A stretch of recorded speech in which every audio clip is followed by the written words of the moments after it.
ಎಲ್ಲರಿಗೂ ನಮಸ್ಕಾರ. ಇದು ಮಂಜುನಾಥ್. ನಿಮಗೆಲ್ಲ ಗೊತ್ತಿರುವ ಹಾಗೆ KCET ನೆಟ್ ಎಕ್ಸಾಮ್ಸನ್ನು ಪ್ರತಿ ವರ್ಷ ಕಂಡಕ್ಟ್ ಮಾಡ್ತಿರ್ತಾರೆ. ಅದರಲ್ಲಿ NET ಎಕ್ಸಾಮ್ಸನ್ನು ಪ್ರತಿ ವರ್ಷಕ್ಕೆ 2 ಸಲ ಜೂನ್ ಮತ್ತು ಡಿಸೆಂಬರಲ್ಲಿ ಕಂಡಕ್ಟ್ ಮಾಡ್ತಾಯಿದ್ದಾರೆ. KCET ಎಕ್ಸಾಮ್ಸನ್ನು ಪ್ರತಿ ವರ್ಷ ಕಂಡಕ್ಟ್ ಮಾಡ್ತಿರ್ತಾರೆ. ಅದೇ ಥರ ನಾನಿಲ್ಲಿ ನಿಮಗೆ NET ಕಾಮರ್ಸ್ ಸಂಬಂಧಪಟ್ಟ ಹಾಗೆ ಕೆಲವೊಂದು ಇಂಪಾರ್ಟೆಂಟ್ ಟಾಪಿಕ್ ಸಿಲೆಬಸ್ ವೈಸ್ ಎತ್ಕೊಂಡಿದ್ದೀನಿ. ಅದರಲ್ಲಿ ಎಸ್ಪೆಷಲಿ 10 ಟಾಪಿಕ್ ಎತ್ಕೊಂಡಿದ್ದೀನಿ. ಇಲ್ಲಿ ಎಲ್ಲ ಸಬ್ಜೆಕ್ಟ್ ಸಂಬಂಧಪಟ್ಟ ಹಾಗೆ ಸುಮಾರು 10 ಟಾಪಿಕ್ಸ್, 10 ಸಬ್ಜೆಕ್ಟ್ ಇದೆ. ಅದರಲ್ಲಿ 10 ಟಾಪಿಕ್ಸನ್ನು ನಾನು ತೊಗೊಂಡಿದ್ದೀನಿ, ಇಂಪಾರ್ಟೆಂಟ್ ಟಾಪಿಕ್ಸು. ಪ್ರತಿ ಟಾಪಿಕಲ್ಲಿ 1-2 ಕ್ವೆಶನ್ಸು ಕಂಪಲ್ಸರಿ NET ಎಕ್ಸಾಮ್ಗೆ ಅಥವಾ KCET ಎಕ್ಸಾಮ್ಗೆ ಬರುತ್ತೆ. ಹಾಗಾದರೆ ಯಾವ್ಯಾವ ಟಾಪಿಕ್ಸು ಇಂಪಾರ್ಟೆಂಟ್ ಇದೆ ಅಂತ ಇಲ್ಲಿ ನೋಡೋಣ ಬನ್ನಿ. ಮೊದಲನೇ ಟಾಪಿಕ್ಕು ಬ್ಯಾಲೆನ್ಸ್ ಆಫ್ ಪೇಮೆಂಟು. ಇದರಲ್ಲಿ ಇಂಪಾರ್ಟೆನ್ಸ್ ಮತ್ತು components of BOP, balance of payment ಇದೆ. ಇದರಲ್ಲಿ ಕಂಪಲ್ಸರಿ ಕ್ವೆಶನ್ ಒಂದು ತೆಗಿತಾರೆ. ಅದರಿಂದ ನೀವು ಕ್ಲಿಯರಾಗಿ ನೋಡ್ಕೊಬೇಕಾಗುತ್ತೆ. ಎಸ್ಪೆಷಲಿ ಕಾಂಪೊನೆಂಟ್ಸ್ ಆಫ್ BOP ಇದರಲ್ಲಿ ಕ್ವೆಶನ್ಸ್ ತೆಗಿತಾರೆ.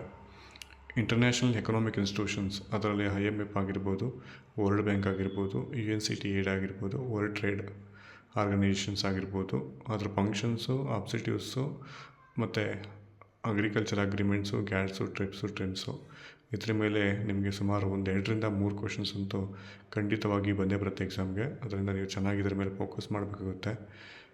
ಅದಾದ ನಂತರ ಡಿಮ್ಯಾಂಡ್ ಅನಾಲಿಸಿಸ್, ಎಕನಾಮಿಕ್ಸಲ್ಲಿ ಬಂದಿರತಕ್ಕಂಥ concept, law of demand, elasticity of demand and its measurement, relationship between AR and MR, consumer behaviour, utility analysis, independence curve analysis.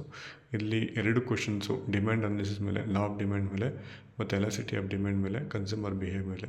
ಇಲ್ಲಿ 2-3 ಕ್ವೆಶನ್ಸು ಕಂಪಲ್ಸರಿ ಬರುತ್ತೆ. ಅದರಿಂದ ನೀವು ಚೆನ್ನಾಗಿ ಇದನ್ನು ಫೋಕಸ್ ಮಾಡಿ ಪ್ರಿಪೇರ್ ಆಗಬೇಕಾಗುತ್ತೆ.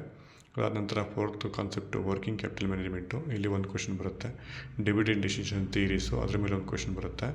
ಅದಾದ ನಂತರ policies, risk and return analysis, ಅದ್ರ ಮೇಲೆ 1 ಕ್ವೆಶನ್ ಬರುತ್ತೆ.